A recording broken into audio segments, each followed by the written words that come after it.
نبی کریم صلی اللہ علیہ وسلم کے زوجہ مطہرہ حضرت عائشہ صدیقہ رضی اللہ عنہا نے بیان کیا کہ رسول اللہ صلی اللہ علیہ وسلم نے فرمایا، جو مصیبت بھی کسی مسلمان کو پہنچتی ہے اللہ تعالیٰ اسے اس کے گناہ کا کفارہ کر دیتا ہے۔ کسی مسلمان کے ایک کانٹا بھی اگر جسم کے کسی حصے میں چبھ جائے۔ صحیح بخاری حدیث نمبر 5640۔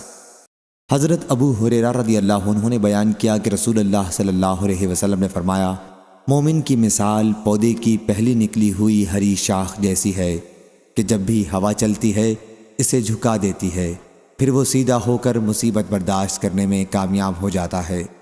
اور بدکار کی مثال صنوبر کے درخت جیسی ہے کہ سخت ہوتا ہے اور سیدھا کھڑا رہتا ہے یہاں تک کہ اللہ تعالیٰ جب چاہتا ہے اسے اکھاڑ کر پھینک دیتا ہے۔ صحیح بخاری حدیث نمبر 5644۔